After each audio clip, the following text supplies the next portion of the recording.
Hi, I'm Kate from HypnoTC, and today I'd like to share with you an online version of the iLok suggestibility test.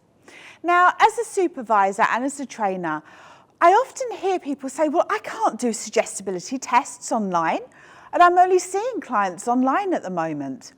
Well, with a little bit of extra thought and preparation and the right technique, you absolutely can do suggestibility tests online.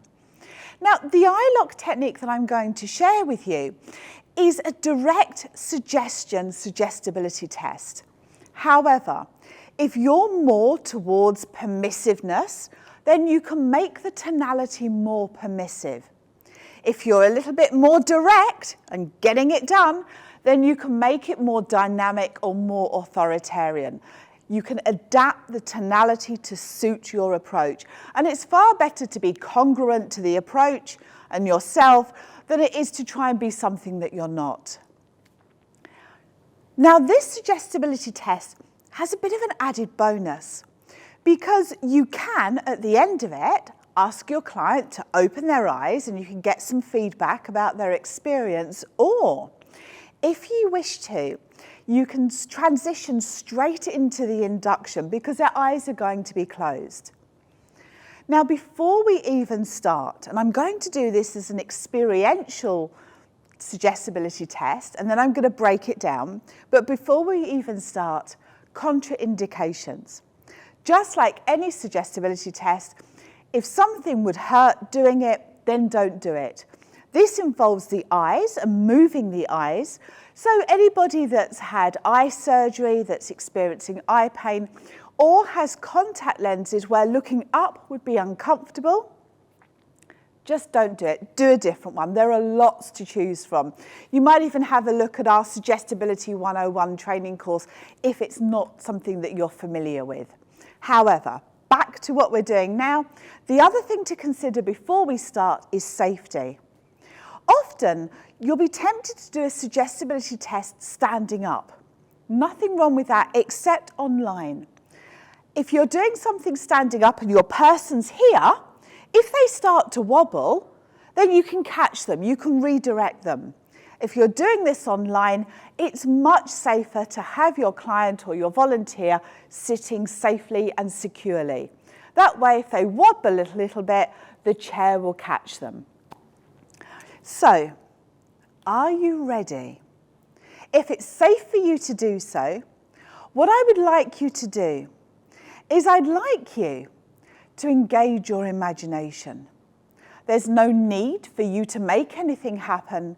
Just allow whatever happens to happen. All you need to do is to listen to my voice and follow my suggestions completely. What I would like you to do now is take a nice deep breath all the way in. And as you breathe out, close your eyes. That's right. And with your eyes comfortably closed, I'd like you to imagine that you have a window in the top of your head. That's right. And I'd like you to look up as if looking through that window in the top of your head. Keep looking up. And as you keep looking up, I'd like you to know that in a moment, but not yet, in a moment, I'm going to count to 3. And on the count of 3, you can try to open your eyes and find that the harder you try to open your eyes, the more tightly that they'll stick together. So, ready? 1, 2, and you can try, and you can find that the harder you pull, the tighter they stick. And now stop trying. Allow your eyes to relax.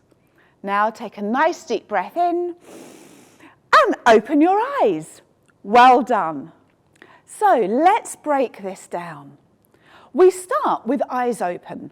And we start by asking somebody to use their imagination. This is priming them. It's letting them know that you're going to be asking them to imagine stuff. And then you tell them directly that there's no need to make anything happen, just to allow whatever happens to happen. This means that they haven't got to create it, But when it happens, and it will if they're following your suggestion, it becomes even more powerful because they believe it's the work that's doing the job. You're asking them to listen to your voice, so you're getting them to focus on you. And you're also asking them to follow your suggestions completely. This test is wonderful for that because if you're finding out at this point that somebody isn't good at following suggestions, you can adapt your subsequent work. So telling them to follow your suggestions completely and then hopefully getting them to do that is a really good thing. Now, you next get them to take a nice deep breath in, and as they breathe out, to close their eyes. We know that breathing out is relaxing. First of all, by getting them to take a deep breath in, you're watching for them to follow your suggestions. And then as they breathe out, they've got that relaxation as they breathe out, they close their eyes. If they're feeling a little bit anxious, a little bit of performance anxiety, then that relaxation with the out-breath can help diminish that. It helps to engage them that little bit more. What do we do next? Well, next we ask them to imagine, straight away you ask them to imagine that there's a window right at the top of their head. Now, a window, it gives the perception of safety. If there was a hole or a gap, you might worry about something falling into your head, but a window, we're all used to looking out of windows. Now, by getting somebody to roll their eyes up as if to look out of that window, this is where it's almost impossible for somebody to subsequently open their eyes in the test section. Go ahead and try it if you want to. Roll your eyes all the way up as though looking through that window in the top of your head, and you'll find that your eyes just simply won't open. You have to roll them down in order to be able to open them. It's one of the reasons I love this suggestibility test. So, you're looking through the window, you're telling them to look up, to keep looking up, you're keeping them focused and engaged. Now this is it's good to pay attention here. You're saying to them, on the count of 3, they can try to open their eyes and find that if they were to do so, the harder they try, the more they'll stick. So either they won't try, in which case their eyes will stay shut, or if they were to try, then they're going to stick tighter if they're following your suggestions, and also those eyes are up, so they're not going to be easily opened. And then comes the sneaky bit. You go 1, 2, try. And the harder you pull, the tighter they stick. These are really quite important words. In fact, they're probably pivotal, for this test. So, 1, 2, try. There's no 3. I'm sure you've already spotted that. 1, 2, try, and then instead of saying open, the harder you pull. So not the harder you open your eyes, but the harder you pull, the harder they stick. So you're catching them again. Multiple layers of catching them, making it far less easy for them to be able to open their eyes.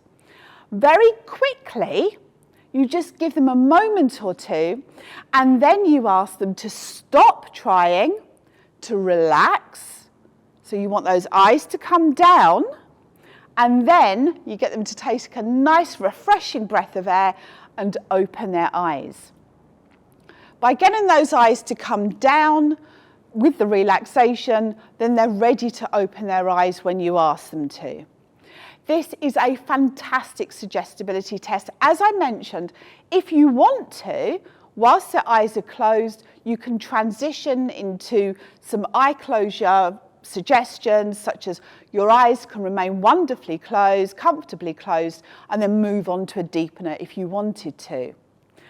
Now, I hope you've enjoyed this suggestibility test. It's an eye lock test that is ideally suitable for use online. We would love to hear your feedback and your comments, so feel free to comment below. We're always happy to help, and we love to hear from you. Thank you for watching.